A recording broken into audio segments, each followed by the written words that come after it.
Hello, Questers! After tonight, one more show to end season 12, and we'll see if we're going into a season 13. Lordy 40, holy moyan! And up north from me is the synopsis queen, Judy. Hello, Judy. Hello, John. Hi, everybody. It's good to be here for sure. We got some beautiful weather here in Southern Ontario. Have had a great day, and I'm just glad to be with all of you tonight. Right now, can you hear me and hear Judy clearly before we proceed?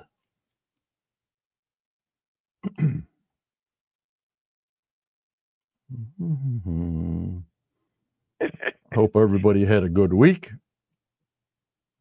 And there's Sydney. Cindy says she can hear us both, John. That sounds good. We're ready to go. Let's get our hellos in here. Okay. Hello, Gloria. There's Kay.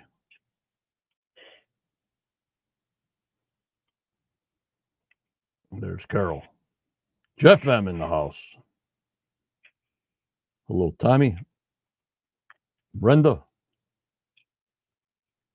Richard in the house. Becky's around. There's Luann. Sydney, of course. Without you all year, we wouldn't know if we were alive or dead or what. I thank you for all your work for helping us out that everybody can hear us, Sydney. I thank you so much. We look forward to that, Cindy. Hello, J4J. There's the Professor Daniel. Thank you all for helping out throughout the whole year. If I get too frustrated on the last show next week, I want to thank everybody for the whole year. Hello, Donna.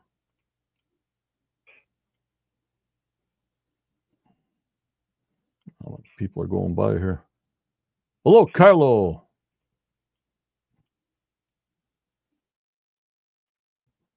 Hello, Deborah from Australia. Hello, Doug Korn. Dee Dee Williams, thank you so much. There she is. Dee Dee, thank you. Thank you, Dee Dee.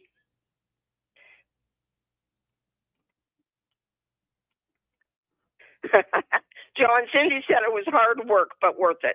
Okay. Got to send her something. Thank you so much, Becky. I don't know how much. Oh, thanks, Becky. I don't know how much it's going to cost if we get a season 13. Way up there. Way up there. Things are double and triple, and I don't know. I don't know if I can still do it. We'll see. I want to thank you so much, Becky and Dee Dee.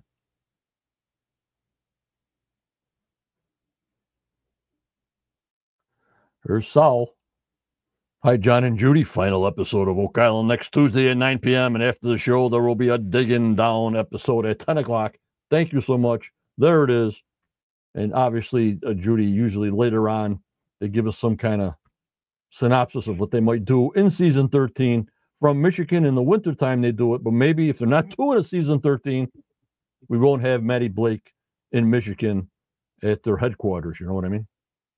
Right, yeah. And it's hard to say what they're going to do, but I got a gut feeling they're coming back next year. Hello, Steve. Robot in the house, robot in the house, robot in the house. All right, let me get my thank yous in there so we can get going here.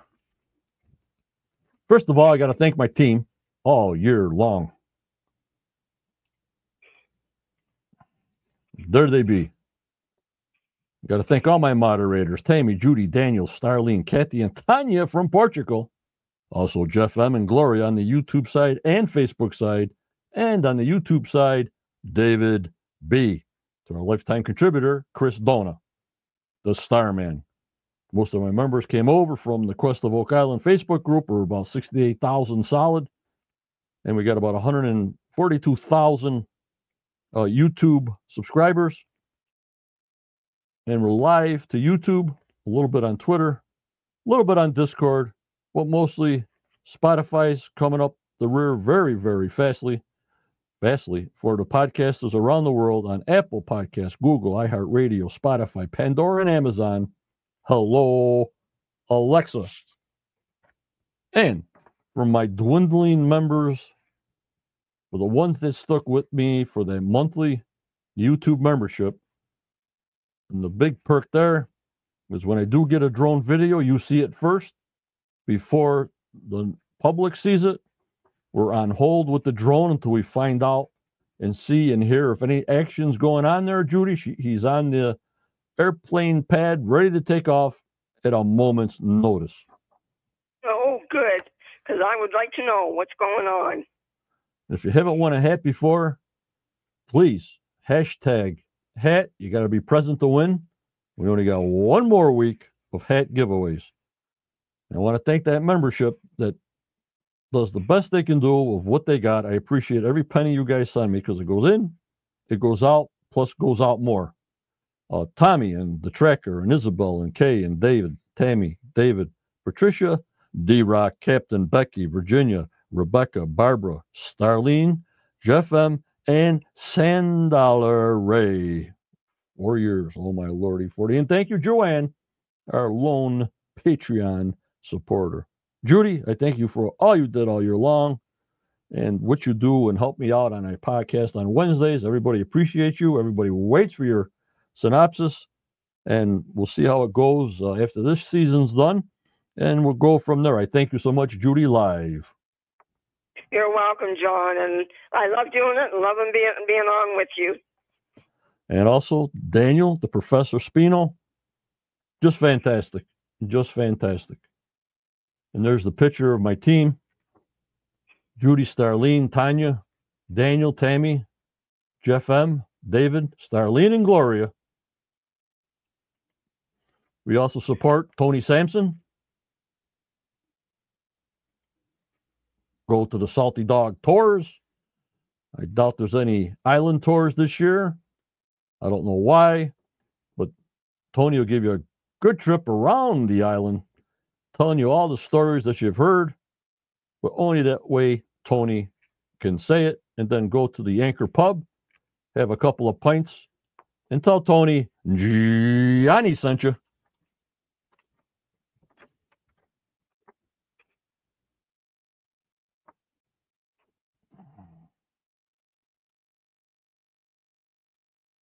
Alrighty. Last night's episode 24, Into the Void. After a terrifying collapse, I don't think it was terrifying to me. It was just something that happened, and they resolved it very quickly. The Fellowship is finally at the precipice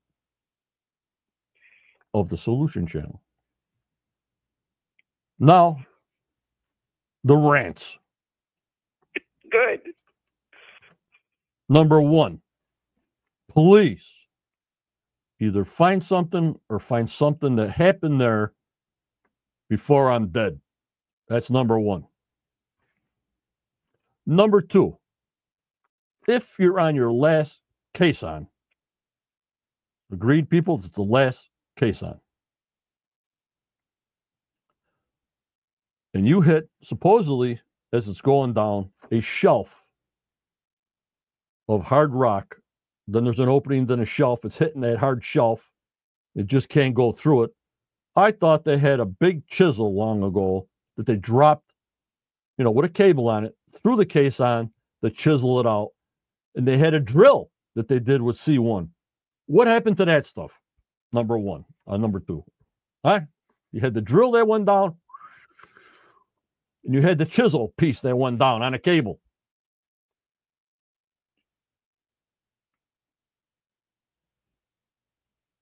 My other little rant is, if you're not going to do the chisel and you're not going to do the drill to get through that spot to put the drill down.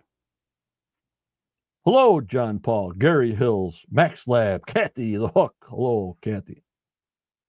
So no chisel, no drill.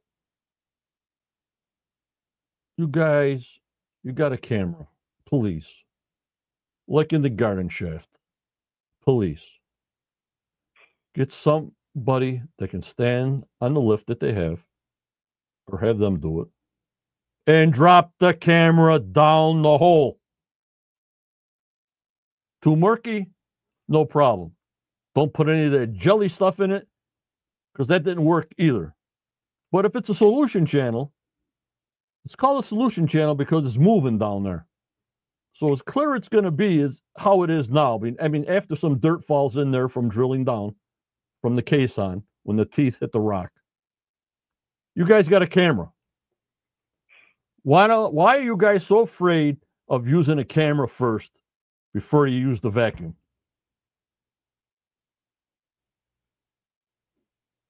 You know, Judy? Yeah, John, I agree with you because I was thinking about that.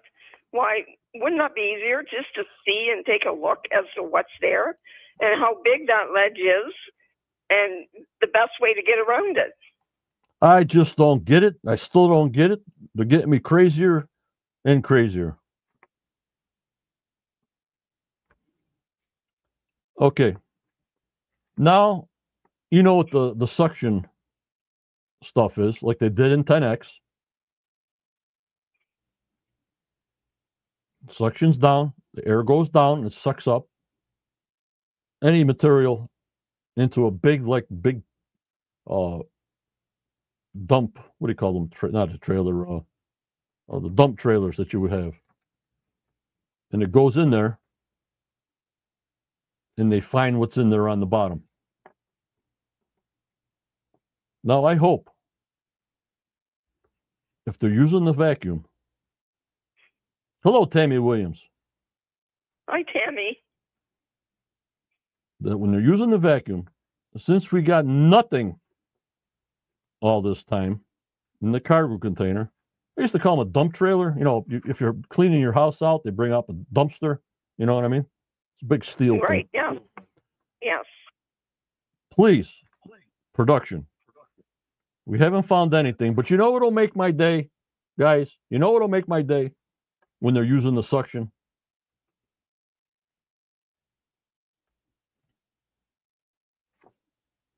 I hope they suck up a bunch of fish so at least they can cook fish, have fresh fish for dinner that night. That's about all they're going to catch. I think you're right. Wouldn't that be good? At least catch something that you can use. There it is in your hands.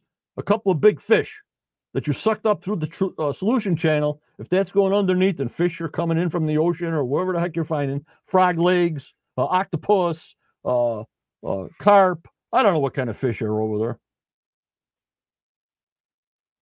And get some fish dinners out of this thing, all right? Get some fish dinners out of something over here.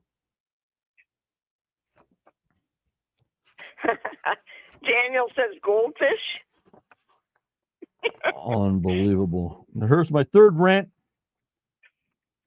The guy in the members on Facebook was asking this question, and so I looked it up. How the Templars go down in their genealogy, but some can get married, some can't. So let me read this little thing about the Templars. Yes, Knights Templars were celibate. Their rule, a core aspect of their order, required all members to abstain from marriage and sexual relations. The vow of chastity, along with the vows of poverty and obedience, form the basis of their Masonic life within the order, like they were just monks. You see what I'm saying here? Yes. While some married men were initially allowed to join with their wife's permission, they are not granted the white mantle, a symbol of their vow. So if you see them Templar pictures and they got the white on them, they are the real Templar monks following the rules. The famous white mantle worn by the Templars was a sign of the vow of chastity taken by the members. Married men, like I said, were allowed to join the Templars, and they were forbidden to wear the white mantle. Hello, Lewis.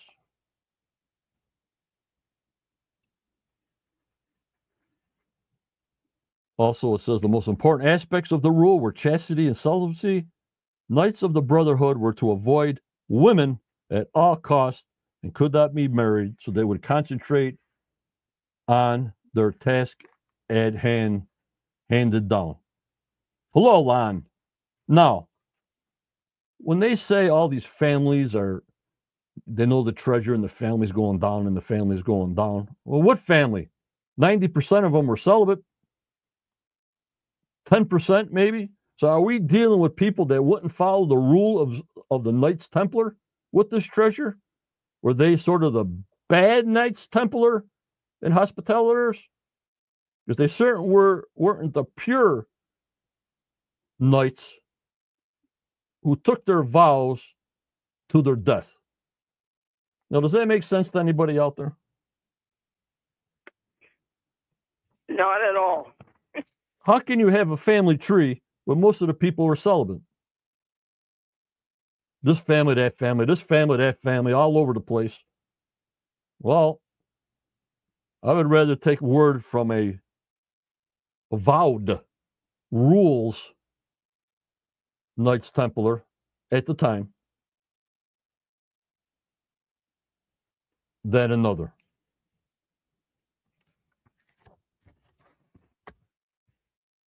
I hear you, J4J. I'm not a knight. I'm just a regular guy.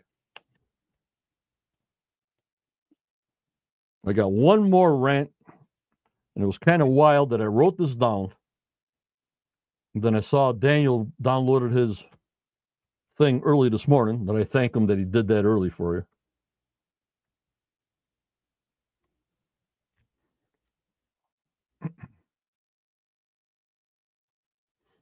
Daniel says, if they were good Catholics, wouldn't they have given the Ark to the Vatican?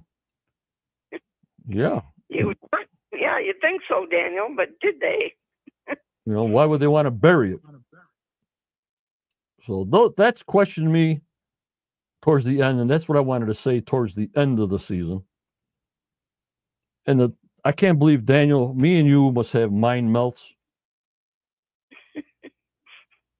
And it's just unbelievable. Here's the last rant of the show. I wish they would put some kind of underscore statement. Hello, Franklin. If they're in the war room, to say, not that it's scripted, but it's of their own opinion and theory.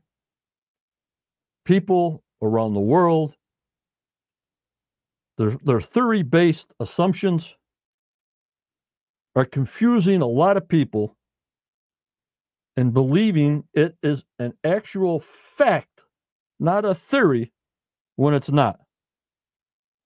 So I wish they would, which I'm sending to John Levy, that they can put a little thing in the war room, all the stuff that Alex says off the top of his head. Is that all scripted? Is he the only one that can remember the storyteller of Oak Island from California says, well, you got to read this and surmise what it says and say this to the camera in the war room.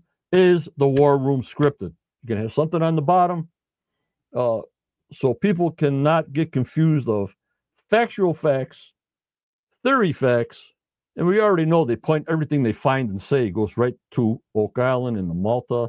Everything they say is pointed right to there, no matter if it's a shoehorn or what the heck they find. It's all got to go to the island. It's all got to go to the treasure. I know if they say something else, it's not good for the show. I understand that.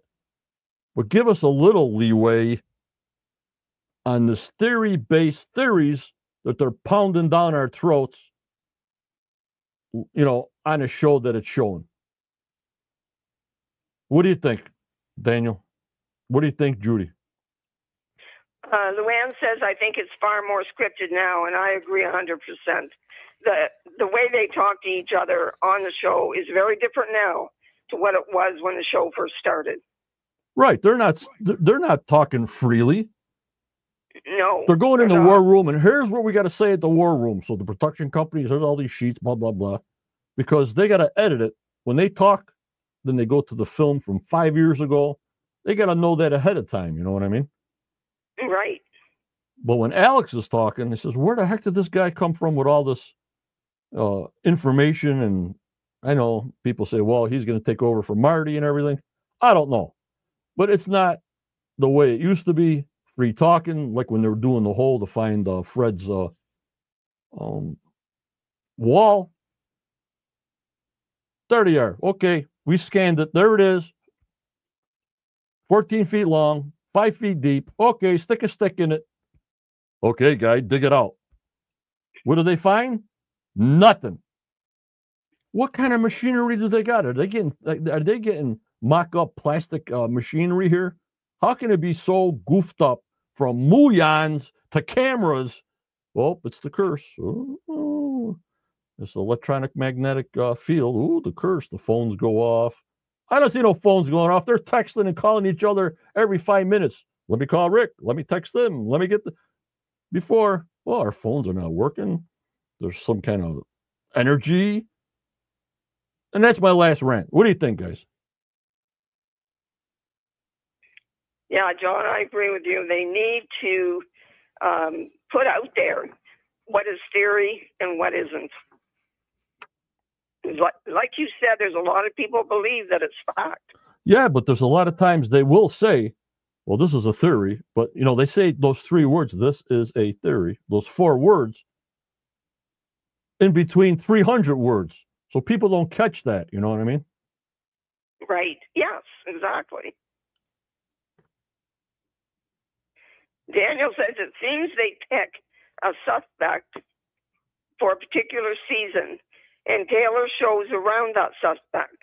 Templars and Phipps are repeated offenders. This year was Knights of Malta. Next year, Knights of Columbus. I'll give them Knights of something. So that was a rant. Next week's episode, which is called Uplifting Discoveries. As winter approaches, the fellowship is racing against time as they're closer than ever to finding the one thing. Yeah, 13 years. Yeah, we're closer. Yeah, we're closer. Hello, Scott. Thanks for coming in.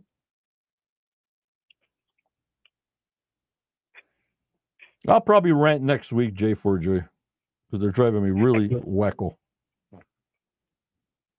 But it's called Uplifting Discoveries. Probably have to go through all the discoveries they showed, like they usually do, Judy, in the museum or in the war room. Because there was a lot of people. They're not going to fit in the war room anymore. So we're going to be in the museum or the lab. You know what I mean? Right. That's where it'll be for sure. And it'll be so much repeating next week. That's all we'll hear. And I like the drilling downs better than the regular show. Now, I don't mind the one at the first of the year because you're getting new stuff. But the one that'll be on next week at 10 o'clock, they'll just go through what's happened this year. So it would be all repeats. Yep. So that was my deal from last night. Really, they owe me another, I'd say, 45 minutes. So I think they owe me 4.5 hours of lost time on my life.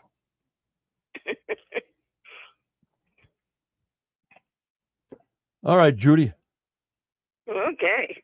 I'm going to get your pitcher up, get your wine ready for your next to the last synopsis. Don't forget, hashtag hat for the people that have not won a hat.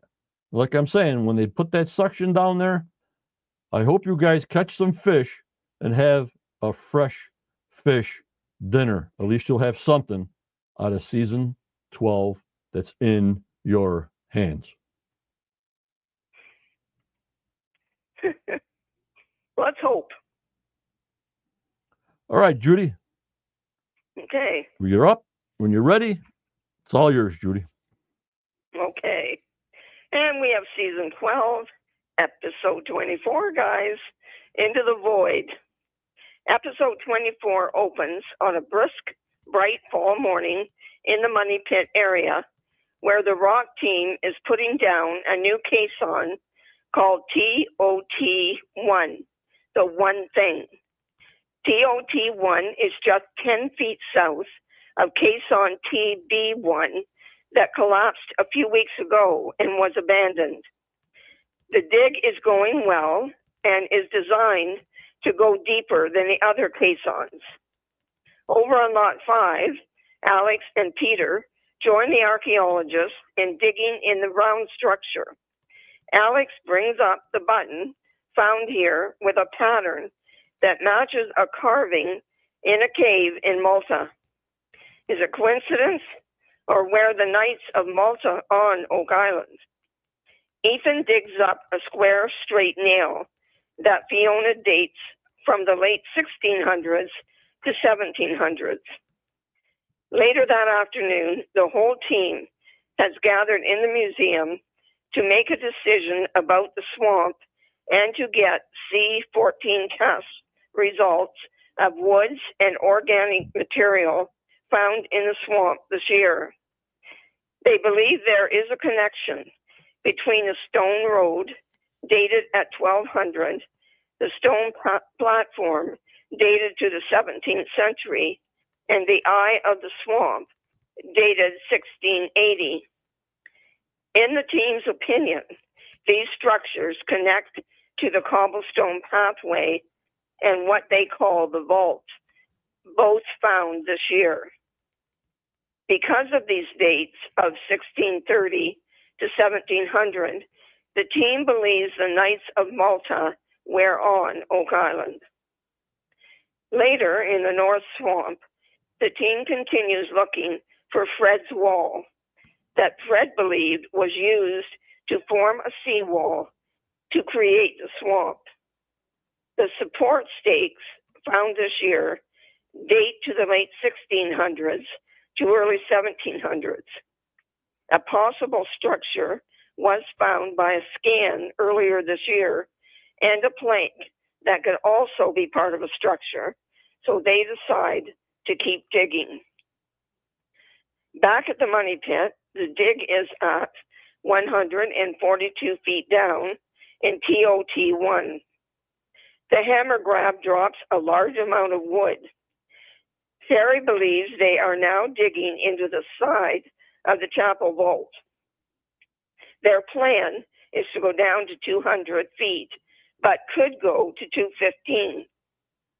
Marty finds a dowel and a wedge of wood in the spoils, and they look to be adze cut, so are old, possibly from original deposits, not from the chapel vault. Back to the North Swamp we go, where the team continues to look for Fred's wall. Alan digs and finds virgin ground, so the team then realizes there is no wall here.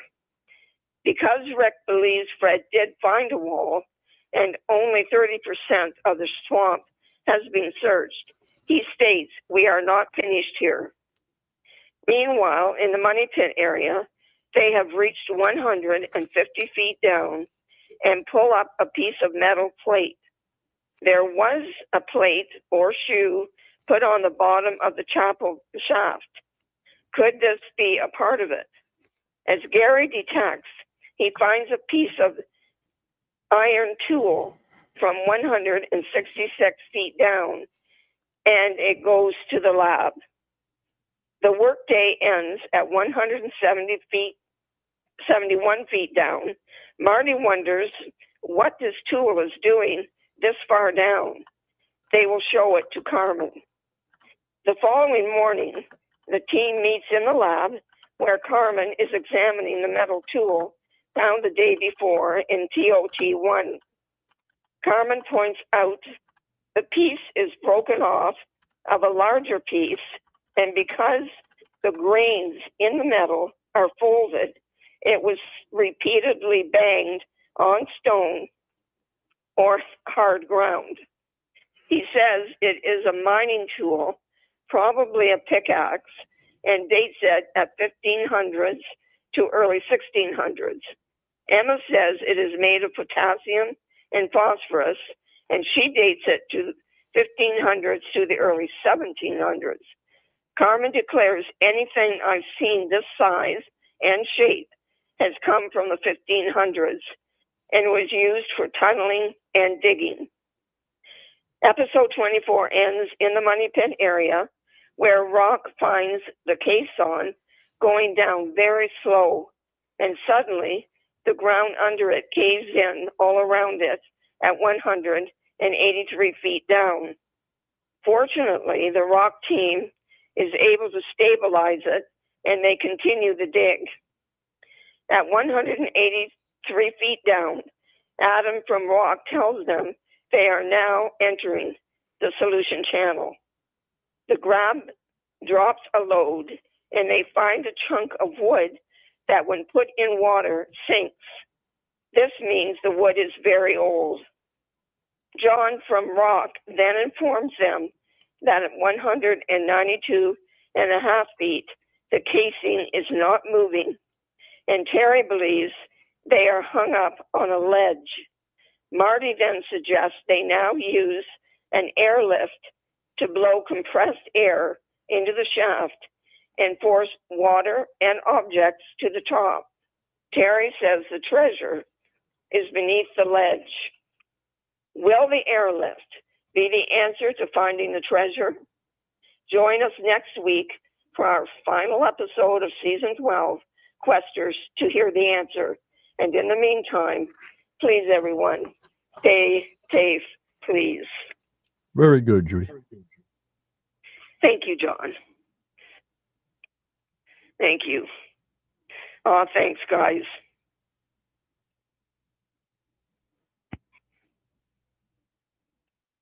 I love you guys. And also, I want to put out there the chapel vault. Plus, with Rustall digging the big dig right there. Even though they say they're in the deepest part that nobody's been there, I believe when the chapel vault was backfilled, because there wasn't a big hole there, they threw a lot of stuff in that chapel vault to fill it up. You know what I'm saying? Yes, I do know. And that stuff moves around after years and years and years. Just like you threw the toonie into H8 and it moved around and it came up somewhere else. Yes. The shaft, I mean, Richard, the shaft. Because they said they're digging on the side of the shaft, chapel shaft. They hit some on the bottom, which is they have a steel covering on the bottom to stop the water and everything. Follow me? Yes. Well, they had to refill it. They had to fill it up with something, some kind of dirt, some kind of fill, some kind of dirt.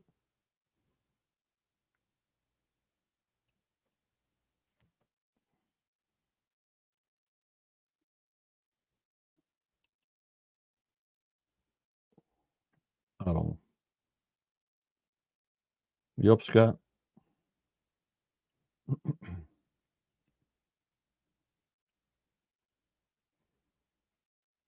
So be it. One more week. Lordy 40. Holy Muyan. They better give us a huge hook, like the hook of the Titanic next Tuesday night. Of course, you'll see me Tuesday morning sometime for the pre-show. Judy will be with me for the final episode Wednesday night at 7:30.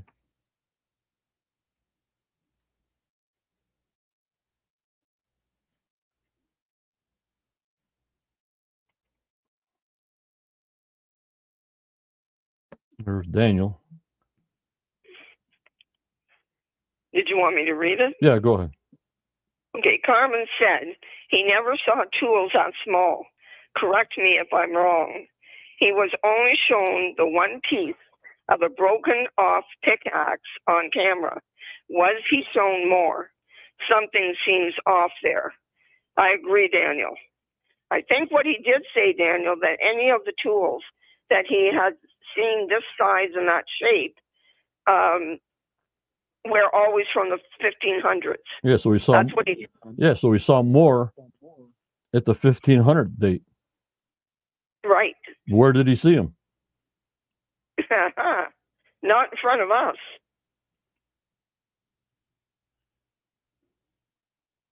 Oh, Lewis says Carmen has said that he looks at a lot more things than what they show on the episodes. I believe that. Yep, and they just show us the ones they think are show ready. Right. All right, guys, here we go.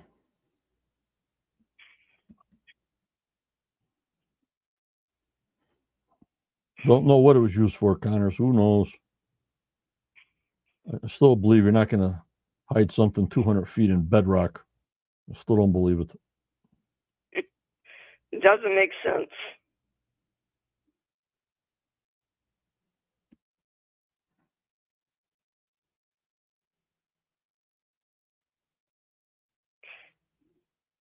Yeah, check it, Daniel, will you? I took it the way I said it, but you could be right for sure. Yep, Max Live. They have drills they go in the caissons. They have big chisels. We've seen it work. They did it for C1. We've seen it all work. They drilled. The last thing they did was drill into C1 with a big drill. You know, it all goes onto the crane. So it makes no sense to me. Hello, Dave Burrows. Thanks for coming in. And Daniel says just done for mining. Still, how did they go down 200 feet, Daniel? So just regular miners in the old days. I don't know. They can't even do it nowadays without water gushing in and everything. Right, it seems that way for sure. How would they stop the water in the year 1600? You'll get water. I've always questioned that, John.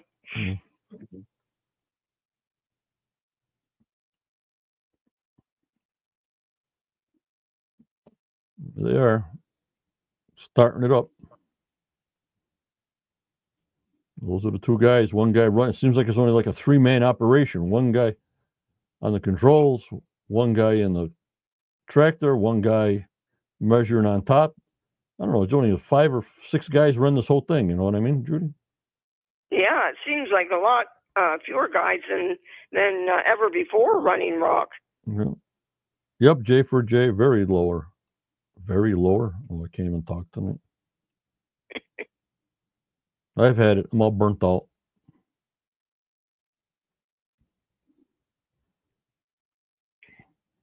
Here's Alex. I couldn't get a good gray hair shot. He's got the helmet on. Doug, it's not the treasure fall through bedrock. It's a solution channel that's a void natural in bedrock. In other words, a cave in bedrock. Is that right, Judy? Yeah. Yes, yes. Basically, they're looking for a cave, which is the solution channel plus the cave all together.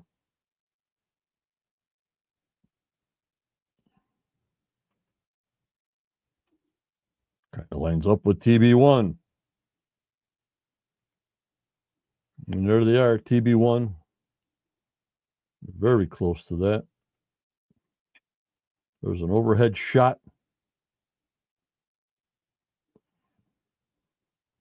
They're trying to stabilize the fill with that dump truck of fill. There's TOT1. I couldn't get over how fast they stabilized that, John. That really didn't make sense to me. They dumped it right in like rice. Well, yeah, really. That's what it looks like there. Take a look. Just the cave in the solution channel and bedrock. All those 3 together.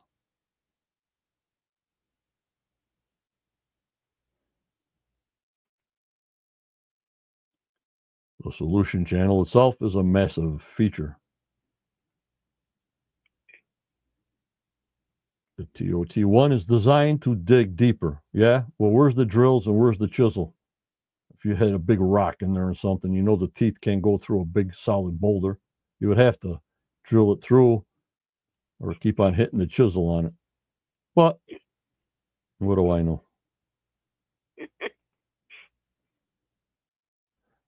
And he's putting the trance on everybody. I think everybody's crossing their fingers and their toes.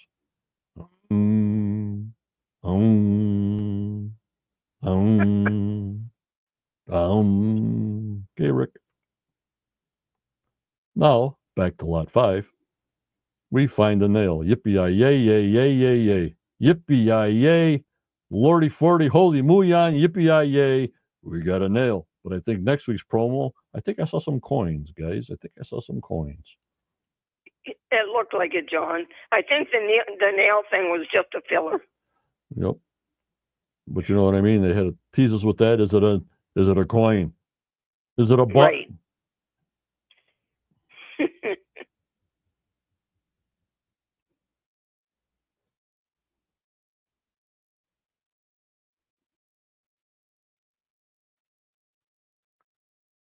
It's a square nail. Who's this Lon Walker here? What did he say? The show is on their own spoon-fed agenda. They know far more than they're saying. Sad. I don't want to really believe that, but I'm moving my needle towards that, Lon. I would love to live show with you and fill people in on what they're not saying yet. Well, how do you know what they're saying? Are you a mind reader? Let me know. Send me an email at questofOakIsland@AOL.com and we'll discuss. Right, Judy? Yes. Sounds interesting to me, John. It would be great to give us a podcast sometime this summer. We don't want theories. We want facts. We don't want book writers. We want facts. I'm done with theories, right. And we want facts and backup facts. Back to the Oak Island Tortoise Center. There's the crew. 1, 2, 3, 4, 5, 6, 7. A lot of crew. That's only half of them.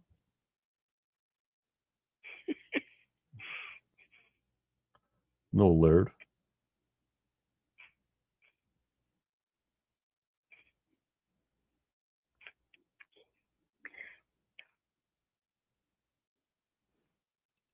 Yep.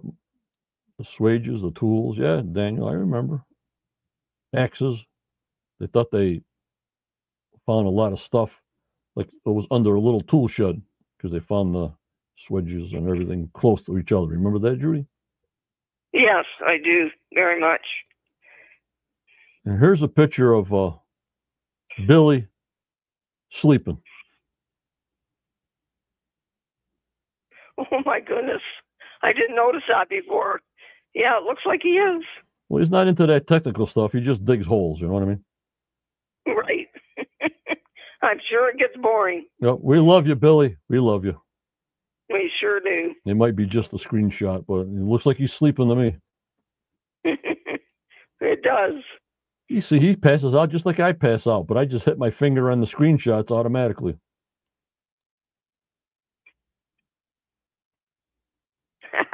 Jim says Billy is in a trance, John. That's it, Jim.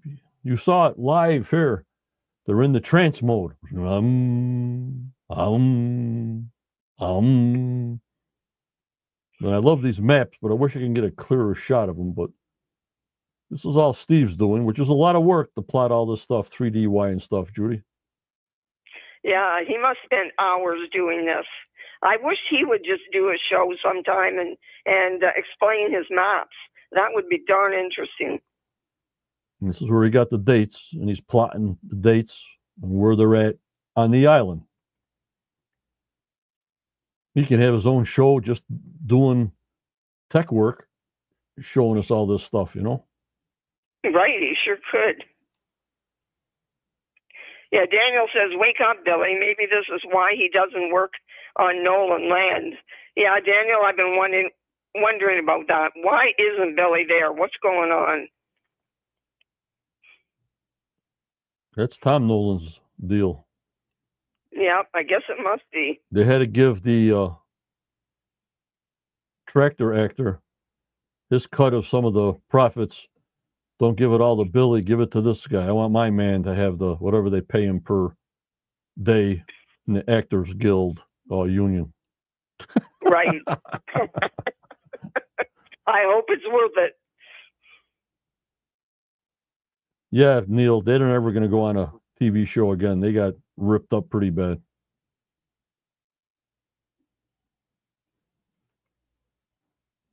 This is the paper they were reading around the table. It wasn't a script. It was the dates in print.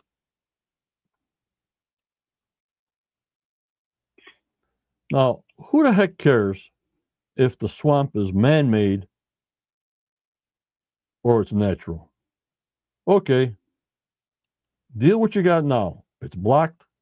You scanned it 1,000,000 times. Laid at LiDAR.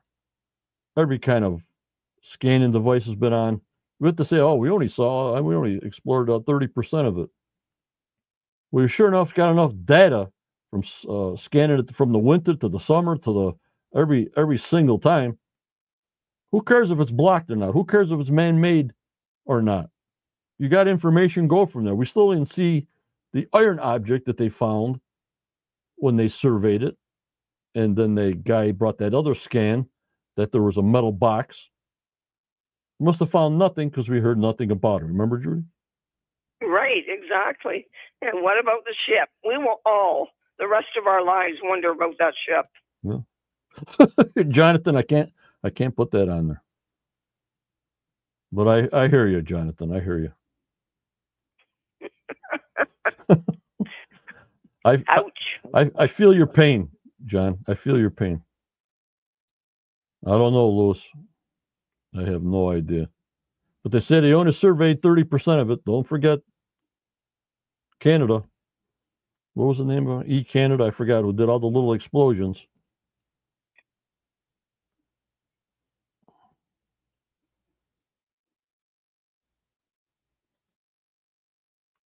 Yup, Cindy. Cindy says, guys, maybe everyone has lost interest because the money they make now is worth more than any treasure. That's right. And Cindy, what do you think if they do find something? You think they're going to get it? No.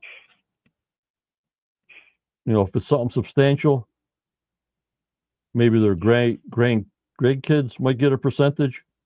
They're not going to get nothing out of that. I agree with you. I don't think they will. There's more scans to the 1600s, to the 1750s.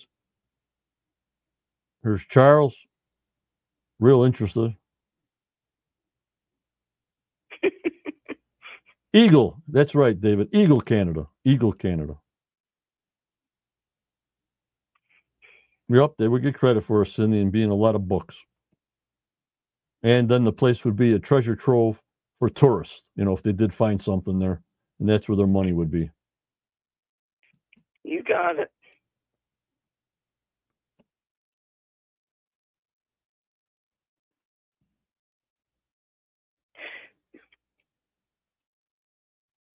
There's what they're looking for. We're on these big rocks or a timbered wall, but I don't even know why even effort for that. That's my own personal opinion. But even when them 3D scanners, them handheld scanners, Judy, showed there's something, 14 feet long, it's 5 feet deep. They put a stake there because Steve would GPS it. You got nothing but mud. I don't get it. With the technology of today, I just don't get it. It's just not registering in my brain after 13 years. Yeah, what is that showing? It shows something there, but they never find it. Doesn't make any sense. Late 1600s to the early 1700s is the date range, except for a couple of pieces that they find. What was that piece in the swamp? 900 AD or something? Yeah, maybe there was one. That I know there was the 1200s. Yeah.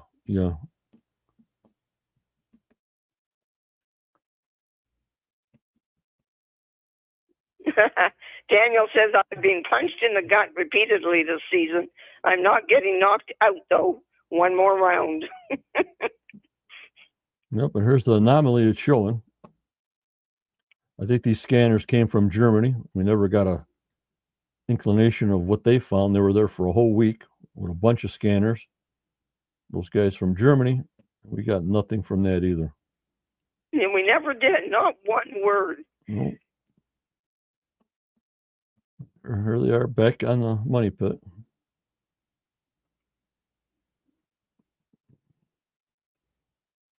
There they are digging out the spot. So Peter knows, and Steve knows with the GPS. He's right on it. You know what I mean, guys? Surveying right on the spot. And they came up with 0. Well, they'll say it's the density of the dirt. They'll give us some excuse. You know what I mean? Right, exactly. It was a shadow of a old canoe on the right-hand side, or something. They'll tell us with that piece of wood. Unbelievable. Unbelievable. There's that little piece of wood. Fantastic. Just fantastic.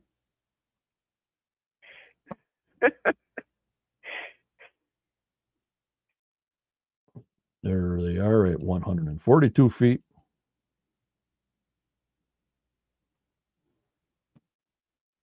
I wanted to give Terry Medicine a little shot there. Yep, Lewis, that's Jack. Wow. No way. Here's your script when you go to lot 5. This is what you say. Okay.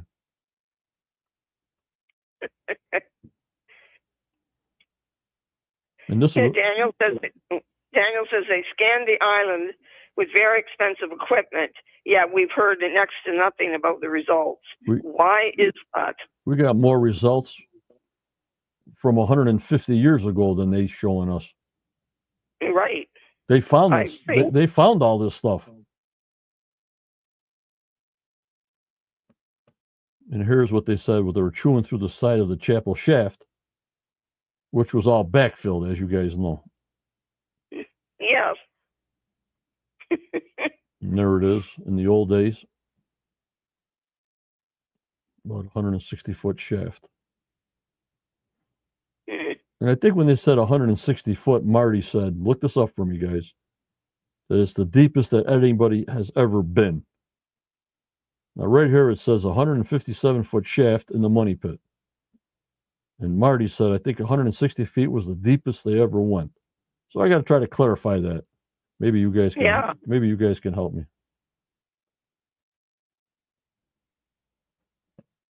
We got some PVC pipe. We got some stones. We got some rocks. We got some boulders. Got some old wood. Got some dowels. Got some cutouts. Fantastic. And Daniel says the ground penetrating radar should show lots of things if something is there. I agree, Daniel. Why don't we get any answers to that? Holy Muyan! I got a tear in my eye for the Muyan technology.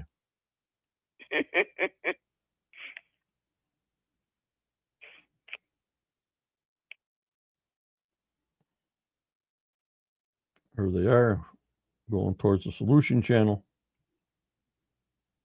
There's the PVC pipe. There's about 1 million PVC pipes in the money pit when they had that other technology going down each PVC pipe. Now look what he's got in his hand. A pickaxe. Mini. Yes. I think a new one, though. There it is. That's your answer. There's the pickaxe. I hadn't noticed that till you mentioned it. You guys, I don't miss anything, you guys. Don't you know me by now after 13 years? Yeah, I should.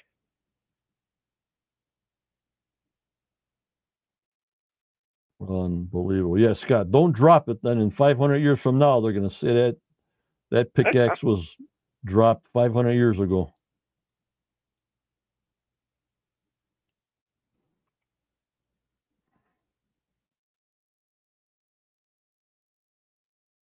Then I was looking at some of the rocks, those white rocks. They had holes in them, probably from drills. You know, drills going through the rock, possibly. I don't know. Right. So I was looking in debris. So I looked through all the debris like you guys should. If you catch anything, you know, let me know. Okay. Back to the north region of the swamp. There's the guy getting Billy's money. And when I read that fast, I said, I can't post this, but it's only TT apostrophe S. Okay.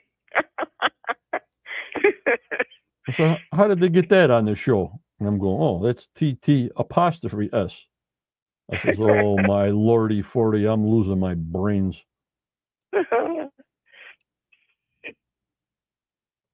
There it is, guys. Unfortunate. I had a lot of belief. Okay, Rick. You always do. You're the dreamer. You keep it going.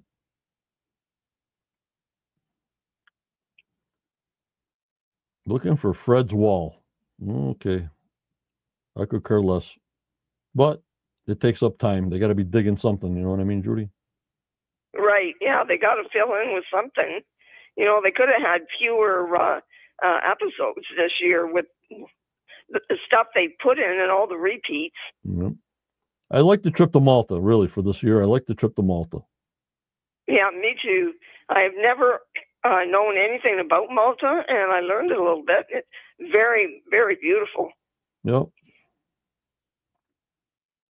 And of course, if you're going down the chapel shaft, you will be picking up wood.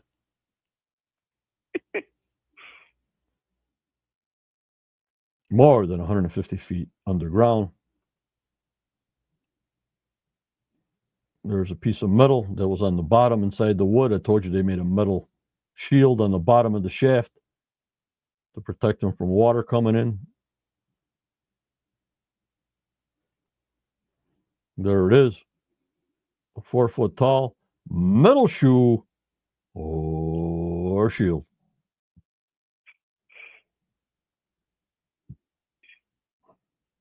Of the 1931 Searcher shaft. And here we go. This could be a really old tool, mate. We're going to the lab to see our good friend, Carmen League Blacksmith. Welcome back, Carmen. Good to see you. Yes, for sure. This is in the lab now. I don't know. My brain isn't working good, so this is a pickaxe part, I guess. And same thing with that button that they think it matches with the Malta button. If their button, I don't think it matches, but they think it matches. So there's a lot of things that my brain's not focusing on. You know what I mean, Judy? Right, gotcha, John.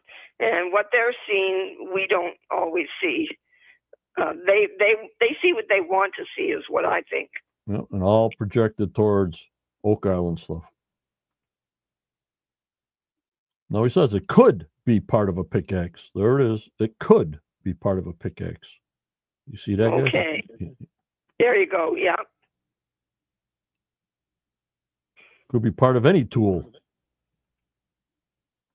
And I think he saw that thick was from the 1500s. Now this is when they couldn't advance anymore. They got a heavy plug, giving them high pressure. It's hard down there. There's the little cave-in that it sits on them platforms. We see all the squares there. That's the platforms that it sits on. Very slow progression.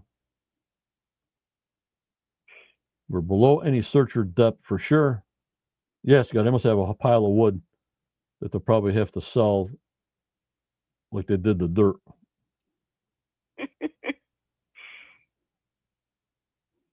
That's when they were putting all that fill in real quick, Judy? Yes. Yeah, I could see them putting that wood into little containers and selling it. Mm-hmm.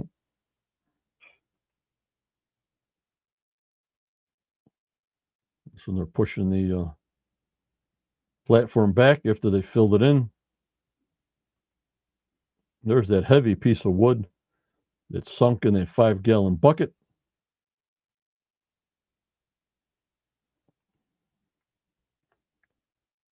And this is when they're saying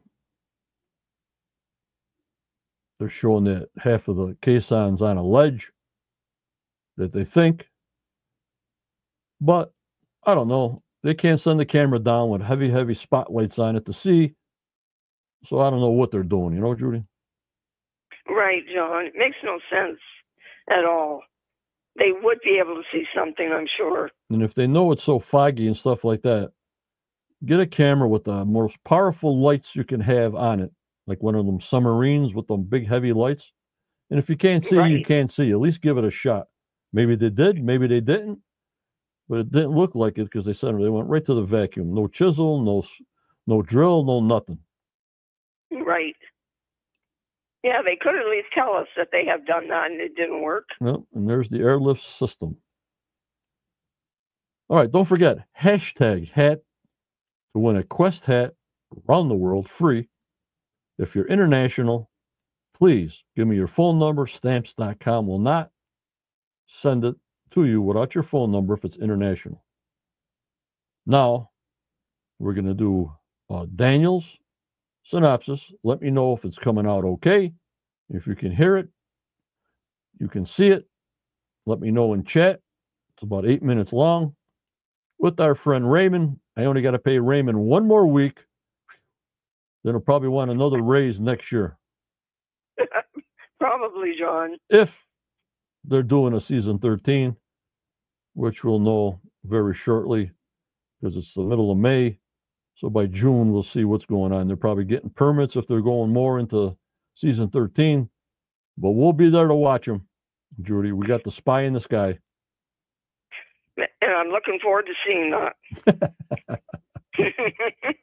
All right. Let me know if you guys see this and hear it okay. Here I go, Judy. Okay. Season 12, Episode 24, Into the Void. Episode analysis by Daniel Spino of the Oak Island Compendium. In this week's episode, Into the Void, the show began in the Money Pit area, where the Oak Island team began to install the TOT-1 caisson into the solution channel. This new caisson is located approximately 10 feet south of the TB-1 caisson, which had to be abandoned due to a collapse of the ground around it. This would be the last can of the season, and the team was hopeful that they could locate the mythical Oak Island treasure. The action took us to Lot 5, where the Oak Island team continued to excavate the large stone foundation area. Archaeology assistant Ethan Green and archaeologist Helen Sheldon were working in the area when a square nail was discovered. It was described as square, pre-cut, and an example of colonial iron. Helen put the date as possibly the late 1600s to middle 1700 ES. The piece was bagged and tagged and sent to the lab for further testing. The action shifted to the Oak Island Museum and Interpretive Center, where the Oak Island team assembled to discuss the work in the swamp this season. Surveyor Steve Guptill passed around a handout that was briefly shown on screen that will be discussed in the commentary.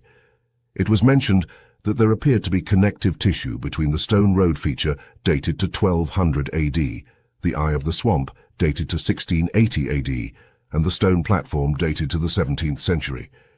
It was stated that these features seemed to connect to the new areas, like the cobblestone pathway and alleged vault that had been more recently discovered. C-14 testing of wood from this area revealed dating between 1630 to 1700. This led to the claim that it indicated activity of the Knights of Malta on Oak Island. We were then taken to the North Swamp area, where the Oak Island team continued to search for a possible wall that Fred Nolan claimed he had previously uncovered. In the meeting at the Interpretive Center, it was stated that the support stakes found in this area dated to the late 1600s to early 1700s SS. A scan showed a possible structure. The team was excavating and found a plank that they suggested may be a part of this buried structure. The excavation would continue. We were taken back to the Money Pit area, where the Oak Island team continued their work installing the TOT-1 caisson into the solution channel.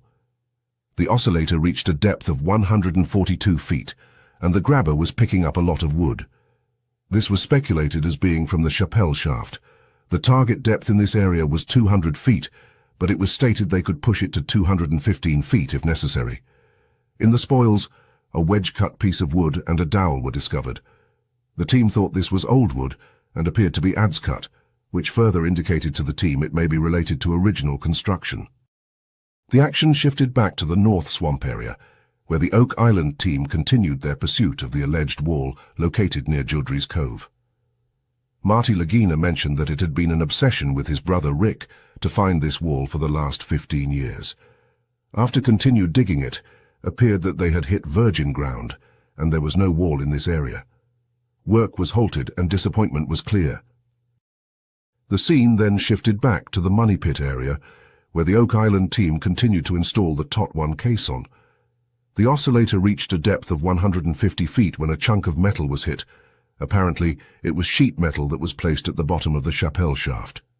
At a depth of 166 feet, an iron tool was detected in the spoils by Gary Drayton. The metal looked old and had striations on it that Gary speculated was a tip to a pickaxe and would be sent to the lab for further analysis. The oscillator reached a depth of 171 feet when work was called for the day. The action then took us to the Labby, where the Oak Island team met with blacksmith Carmen Lega to discuss the piece of iron found in the TOT-1 caisson. Carmen described the piece as chunky and looked like it was broken off from a larger piece. He mentioned the grains appeared to be folded on the end, which suggested it was used in heavy work with stone.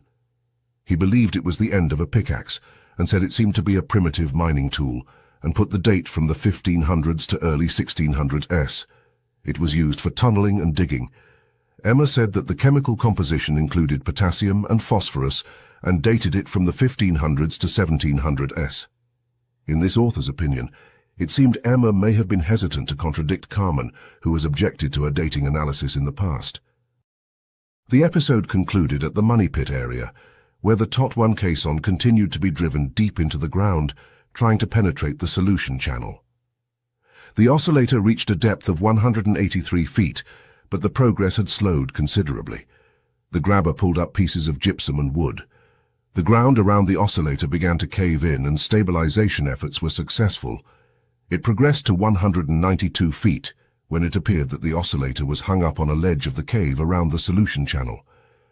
Marty Lagina suggested that they switch methodologies and use an airlift to blow compressed air into the area and force water and objects to the surface.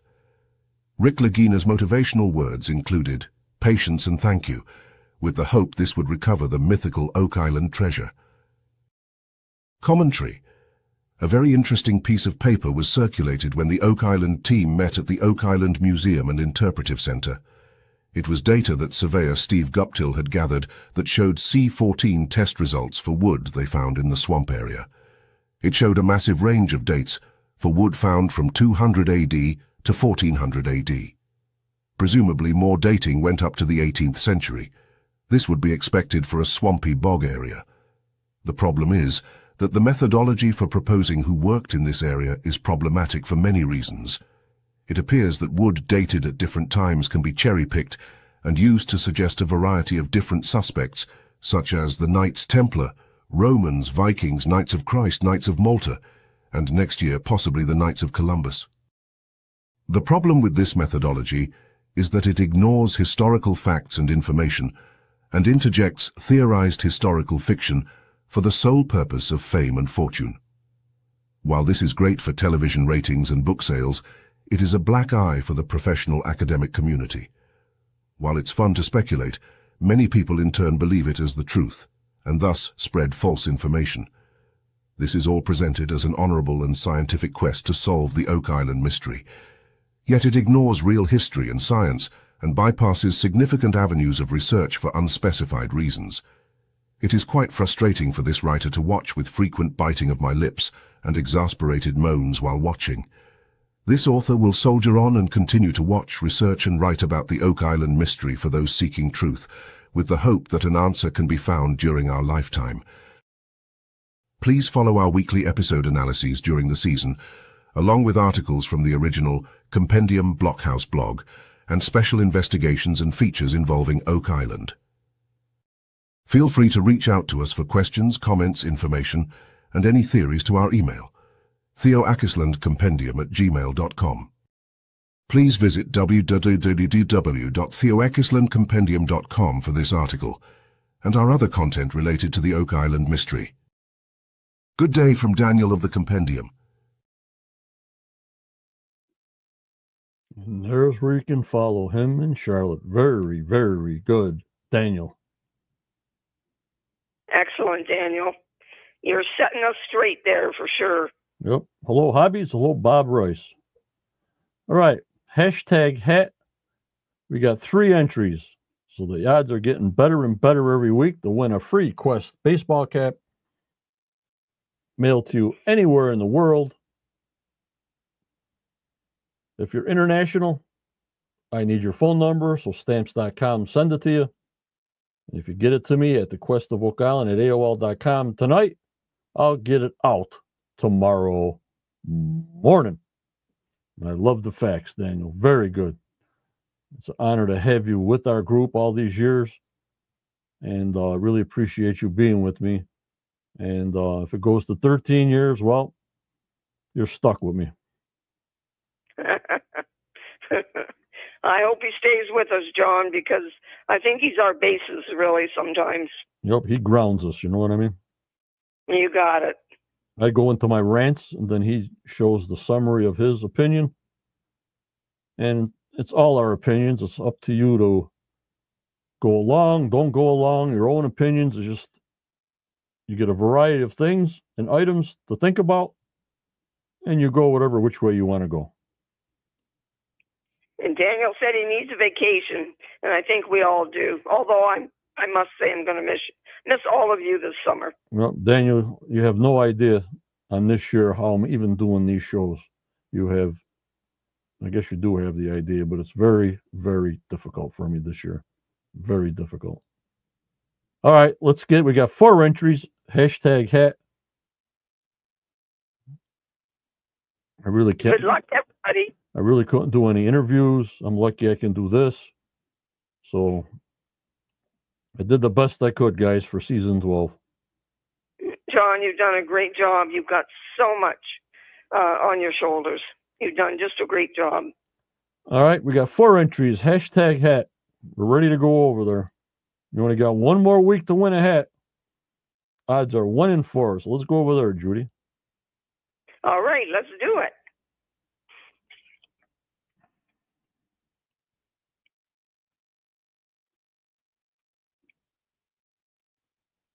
We got 4 entries. We'll give them 5 seconds, and you got to be present to win. You have to be in the chat right now. That's it. We're going for it. 3, 2, 1. Bingo.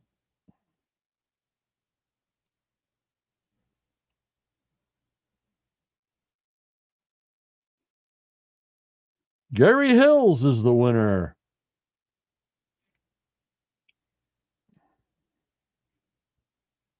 Congratulations, Gary. Enjoy the hat. There it is. Send your information to the Quest of Oak Island at AOL.com. International, I need your phone number. United States, no number. Where is he? I think I saw him in here just a little while ago. Yeah, I thought I did too. But you never know. They come in and out over here, you know, Judy.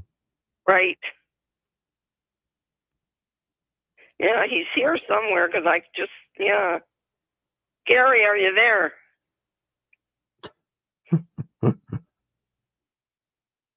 There he is. There he is. Good, yes. He says he'll treasure it forever, John. You got it. Send that picture to us. Judy loves pictures. Yes, please. I love the pictures so much.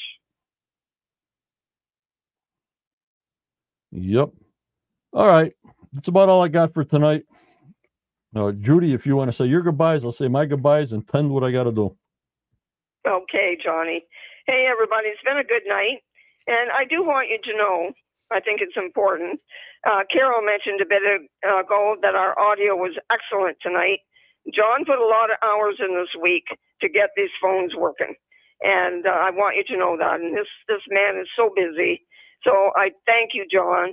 I love being here with you, and I'm glad this week worked out the way it did. So everybody have a good week. Enjoy the show next week, and I'll be with you on Wednesday night. And please know, I do think about you all the time and love you much. Good night, John. Okay, thank you, Judy. I'll be talking to you. Okay, bye. All right, everybody. Next week's show, Uplifting Discoveries. Going to be pretty busy from 9 to 10 and from 10 to 11 with the drilling down. If it's not too much of a repeat show, I'll get some stuff on that. Tuesday morning will be on the pre-show for the Curse of Oak Island from the promos that I have already. And then Wednesday night, 7:30 with Judy and the gang.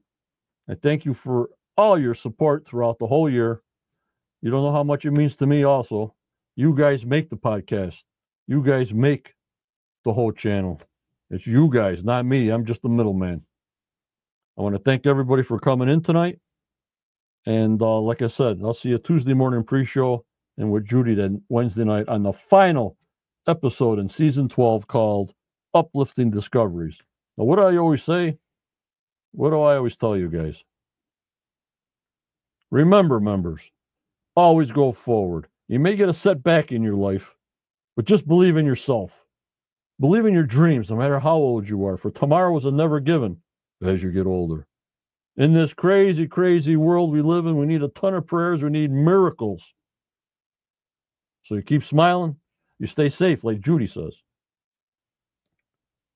You stay strong. You keep that positivity going. No matter how bad it gets, you stay positive. Get that negativity out of there. If you can't do it by yourself, there's a lot of professional people out there that can help you. Believe it or not, they do help. Thank you for joining me and Judy tonight. Like I said, I'll see you Tuesday morning pre-show. I don't know what time, before noon, I hope. Wednesday night for sure at 7:30 p.m. Eastern time for the final podcast for season 12. We'll keep you updated on drone videos. I hope you enjoyed the show tonight. Thank you. Take care. And bye-bye.